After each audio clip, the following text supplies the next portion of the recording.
Hey guys, and welcome back to my channel. So I decided to vlog today because I am already filming something today, so I have all my camera stuff ready. I was like, you know what, I might as well make a vlog. And I wanted to make a vlog about something that I talk about a lot on my channel, but something that I probably haven't really gone into much detail about, and that is the world of entrepreneurship and being a social entrepreneur. I am definitely not new to the world of business. I have pretty much been self-employed my entire adult life. I have done a lot of freelancing in the past. I did freelance video editing and video production, which was something that I loved at the time, and then I grew to really despise it, and I decided it was time to kind of transition within my career. But running a small business is so much easier and so different to running a startup. I founded the Humanitarian Changemakers Network in 2019, and it was something that I was and still am incredibly passionate about. But I think I went into it with the mindset that I already know the basics of running a business. This won't be much different. And the thing that I found is it is so different. A startup is not like a small business in the sense that when you're running a small business, you pretty much have a product or a service that you're selling to an already existing market, and what you're selling is something that has already been verified. You're not producing something completely new. You're not reinventing the wheel. You're not disrupting existing markets and trying to sell something to a market that doesn't yet exist. And that's what you're doing when you run a startup. And so I found it incredibly difficult and incredibly challenging. I would argue probably more challenging than my PhD in the sense that, you know, in academia there is a very clear-cut way of going about things. When you're researching, you know, you have all of these methodologies and things that exist already in place for you to follow. A PhD is hard in the sense that it takes a lot of time and effort and work, but I wouldn't say it's necessarily a difficult thing. Like, there's nothing that's really super duper challenging about it other than the workload. Whereas entrepreneurship, you literally have no idea what you're doing most of the time. Obviously there are people who've like gone before you and you can take advice from mentors and things like that, but at the end of the day, when you are in an environment where you have something new and you're trying to prove it and sell it to your target audience, and from the perspective of someone running a social enterprise, that element of environmental and social impact is also at its core. It is incredibly challenging, but like I said before, I do love it. What I'm doing today is I am getting ready to film a little kind of workshop that I'm running in a speech that I've put together for an upcoming online event. It's part of a 48-hour hackathon with Thought for Food. I am a Thought for Food ambassador for the Oceania region, and what I'm going to be talking about in this video is the work that we do at HCN and how communication tools are really key in revolutionizing the world's food and agricultural systems. So I'm getting ready to film that now, and then after I film it, hopefully I can edit it, and then I'm going to be meeting up with one of our new team members who is going to help me. We're working on our business model and our business model canvas and all of that fun stuff that if you've ever run a business, you've probably done before. Okay, so I just finished filming. It took me so many takes. That was actually like really difficult. But now I'm gonna see if I can quickly edit it all together before I head off to the meeting with my team member. Oh my gosh, so I just got home and I'm so excited. I'm about to film unboxing something for my Instagram story, but I will definitely show you guys.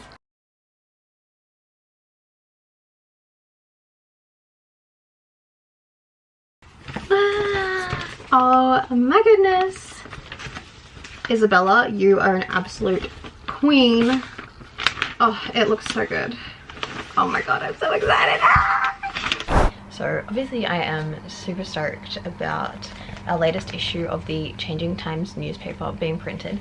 It looks so good, and the reason I'm so excited about this issue is because it was our first issue that we've done in partnership with like a really big global organization. So we partnered with Thought for Food, and we have all of the articles in here written by people who are a part of the Thought for Food movement as well as our HCN community. So it was super exciting to have kind of like a big partnership for this issue. It also has like a theme, so unlike our previous issue, which, I mean, the previous issue was kind of all about the things that were happening in the world during 2020, like Black Lives Matter and the COVID-19 pandemic. This one's all about the global food and agricultural revolution. It's just like really exciting for me because HCN is my baby, and it's really exciting that we're getting out there and collaborating and doing what we can to increase the impact that we have with our products and services like the Changing Times newspaper. Okay, how cool is this? It says times are changing, and then it has the Changing Times News website.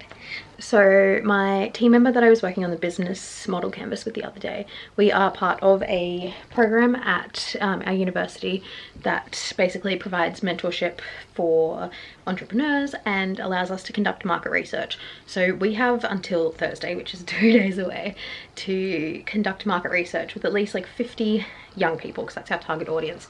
So today and tomorrow I'm doing a whole bunch of interviews with people, just to kind of get a feel for what young people's habits are like when it comes to media consumption, the types of media that they like to consume, and then also what barriers they think exist between where they are now and where they want to be in terms of taking action to change the world. So that's what I'm doing today. I'm going to wear my adorable Times Are Changing bodysuit. So this is actually part of a whole range of products that we are now selling. So what we've done is, in order to fund the impact work that we do at HCN, we have set up like a sister company, and it's a online store that sells merch and gifts and like statement clothing for changemakers. So I will leave that linked below. It's called Changemaker Co. And we have a whole bunch of different things on there, so I'll probably share some more things that we have with you. But I think I'm gonna pair this. I love this. It's actually a swimsuit, but you can wear it as a bodysuit, but I like to wear it with jeans. And then, as it's not like the most entrepreneurial boss bitch thing you've ever seen, I'm so obsessed with it. Anyway, so after I do my interviews today, I am heading to an event at UQ, and it is all about the effects of journalism on public opinion, on climate change and energy policy. So I'll be going to the event, and what we're doing is HCN is providing every participant at the event with a copy of our latest issue of the Changing Times newspaper, because it has a really big focus on climate change. So it's going to be really exciting to kind of network with and then also hear from experts and young people who are kind of working at the intersection of either climate change and climate action or journalism. So I'm super excited for tonight. So I just got home, and I don't normally drink on weeknights, but I just feel like I really need a drink after the day I've had. It wasn't like super stressful or anything. I am just like such an introvert, which might surprise a few people, but I mean, like, I put myself out there online, but it's very easy to do that when, you know, you're not really like in real time. I'm only really talking to a camera right now, even though you might be watching it in the future and I'm talking to you. In this point in time, it's just me in my room on my own, and it's very easy to express myself like that. But talking to real people just overwhelms me a bit. But tonight was really good. It was a great event, and I definitely learnt a lot. My interviews today also went really well, and I have definitely got a lot of good insights that will help me and my team to create our solutions focused journalism for young change makers. But what I'm doing now is recording the podcast episode for tomorrow, because I wanted to do it last night, but I was just really tired after uni. I couldn't get around to it, and I thought I would have time to do it this morning, but I didn't, because I had a meeting for like PhD stuff, and I just haven't got around to it. And I like the episodes to go up on Wednesdays just for a little bit of consistency, and I think I would rather just smash it out now, schedule it to post in the morning, as opposed to getting up early and having to record it. So it's been a long day, but oh well, what can you do? I chose this life.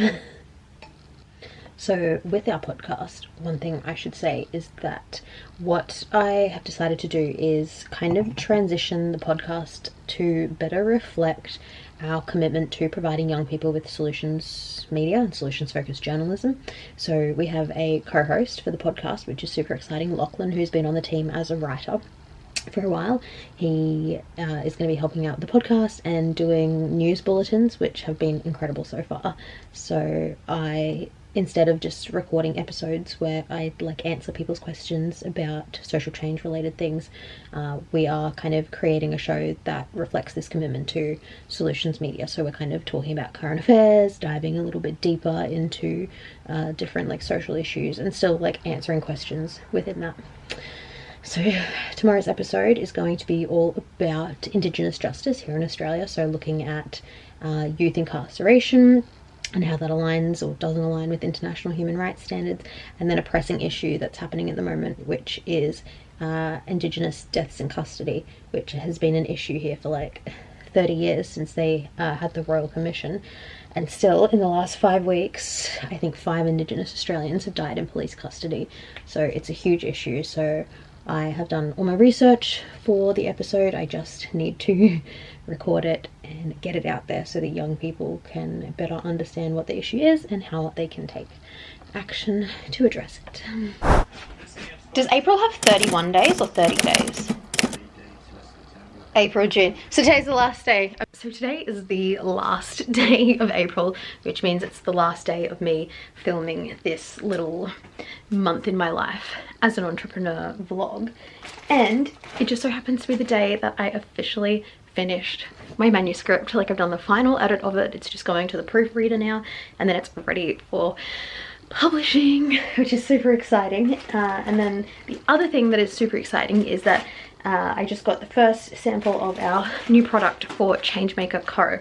So something that I have been thinking a lot about is the fact that with Changemaker Co, which is our store that will fund HCN's impact work, there's something that doesn't really sit right with me about the fact that we would be relying on the continual consumption of products in order to fund a lot of our impact work. And just from a sustainability perspective, that doesn't really align with my personal values or the values of the enterprise. So what I was thinking is how cool it would be if there was a way that we could encourage people to upcycle and use their existing clothes, but turn it into a Changemaker Co thing. And now we have these. We have these iron-on patches, so they're super easy. You literally just iron them on and they stick there forever. This is the first one. It's the only sample that I've got, but I've got 4 more coming, and I'm about to film a little bit of probably an IGTV video, just explaining the concept. And then I'm going to spruce up literally my favorite pair of denim shorts that I actually got from an op shop years ago. I got these so long ago. I have changed the button on them twice because I've worn them that much, and I actually had to get my grandma to stitch them up because they came apart here. But I just absolutely love these shorts, and what I'm going to do is just on the back of them, I literally these aren't even the hem is that, but I like to roll them up because I think it suits me better.